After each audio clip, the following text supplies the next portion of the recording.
I'm surprised you showed up. You disgust me, you stinky pauper.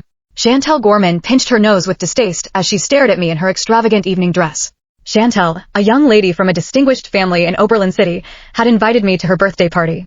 Yet, she openly shamed me in front of the other ladies at the event. A familiar evil smirk appeared on her face. How about I give you a shower? In the next second, she kicked me and sent me plunging into the swimming pool. To dress up nicely for her birthday party, I had spent all my savings, a measly $300, on a white dress. I scrambled back to the poolside, looking disheveled. My white dress, now translucent from the dampness, clung tightly to my body like kelp. The moisture felt uncomfortable. Her piercing gaze swept past my drenched body. Snickering, she taunted, "You're just a loose woman who sleeps with any Tom, Dick, and Harry. Do you enjoy exposing your granny lingerie to everyone?" With arms crossed on my chest, I frantically escaped from the scene without looking where I was headed. Laughter exploded behind me. Unfortunately, I ran around like a lost puppy, as I wasn't familiar with the layout of the massive villa. The sky darkened. I finally came to a halt when I bumped into someone's solid chest. My nose was immediately filled with a woody scent. Clutching my reddened nose, I whispered an apology, "I am sorry." I heard a soft chuckle from atop. The man spoke in a beguiling voice, "Hi, kitty cat. Where are you from?" I looked up when I heard his attractive voice, and I momentarily lost myself in the beauty of his chiseled features that looked even more perfect under the moonlight. The man checked me out as well. The thin fabric could barely hide my hourglass figure under the moonlight. I appeared vulnerable, with my mouth gaping slightly from the shock. His eyes clouded over. Then, he scooped me up by my waist.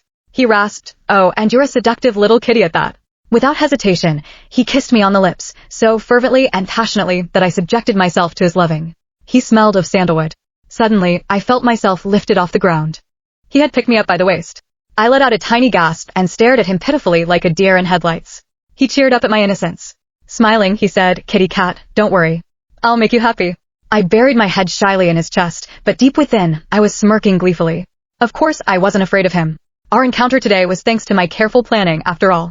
I was a poor girl from the countryside who was scouted by an elite school due to my excellent grades. They offered me a full-ride scholarship and a generous stipend. I went off to college with high hopes, only to be mocked by Chantelle on the first day of school. I recalled Chantelle staring at the patches on my shirt, taunting, "Wow. They really admit anyone now, don't they?" It was because of that statement that my world plunged into darkness. At college, I was ostracized, locked in the bathroom, had nails placed on my seat, and had filthy water splashed on me.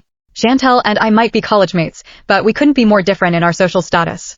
I thought she'd spare me if I kept my silence, but she grew so emboldened that she challenged the rules. This was a woman who drove a sports car into me just because it was fun. After that incident, she strutted to me in her high heels and threw a wad of cash onto me. "You ran into my car just for the compensation, didn't you? Here, just take it." I recovered only after a 3-month hospital stay.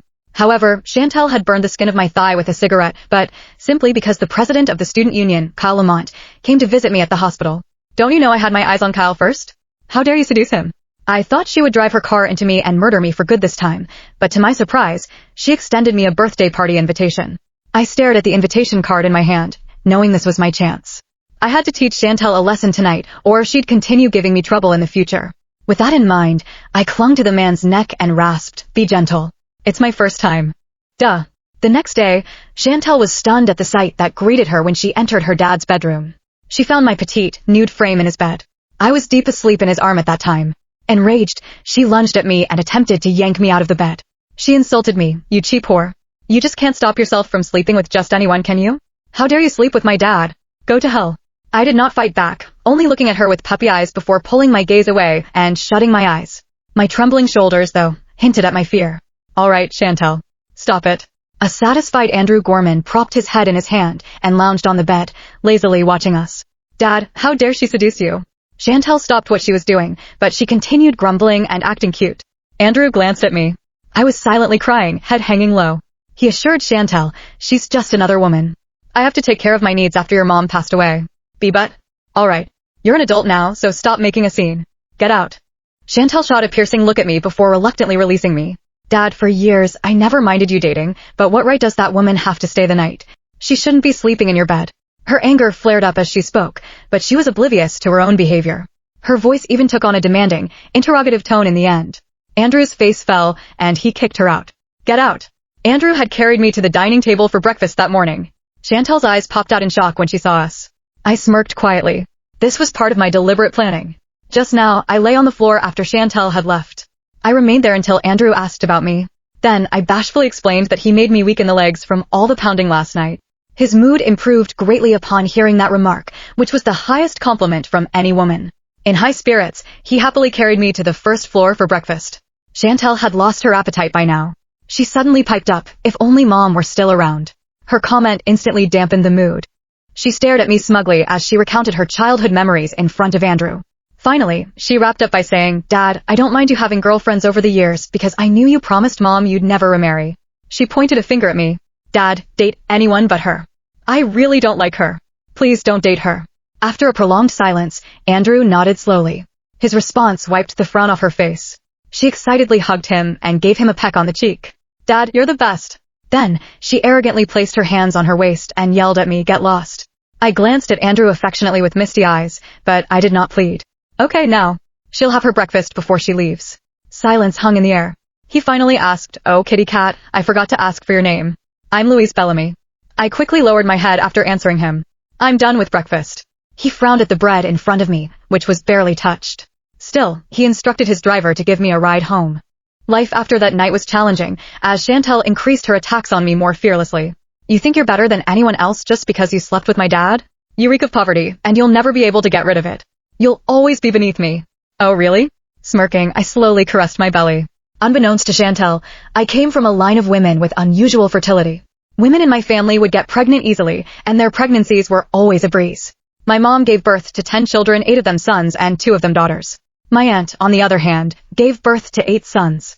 After that night with Andrew, I felt the inception of life in my womb.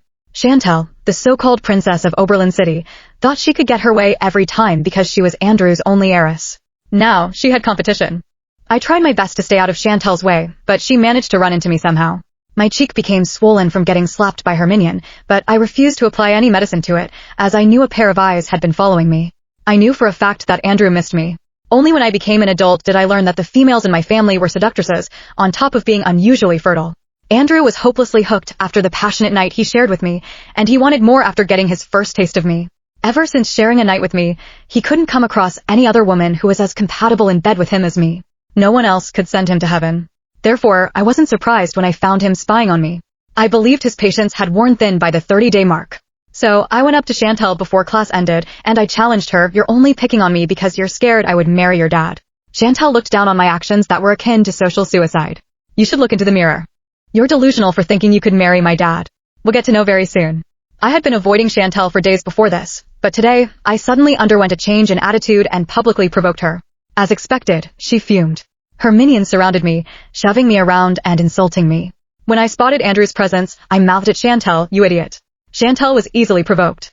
Like I had imagined, she charged at me like a bull. As Andrew neared us, I lowered my gaze and pleaded timidly, "Chantelle, I'm so sorry. Please forgive me. I don't know what I've done wrong, but I will apologize to you." Chantelle did not let it slide. Instead, she pushed me to the floor with all her might. She straddled me and slapped me twice in the face. My belly. It hurts so much. "She's bleeding." Someone let out a scream. In the next moment, Andrew lifted me in his arms from the floor. The despair in my eyes turned into agitation. "That's our baby." Silence spread in the air after I let out that information. Andrew placed me in his stretched Lincoln limousine, and we sped all the way to the hospital.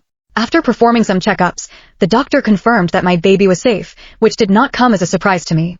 I was, after all, the daughter of my mom, a woman who had fallen off her bed a few days before childbirth and yet remained utterly unharmed.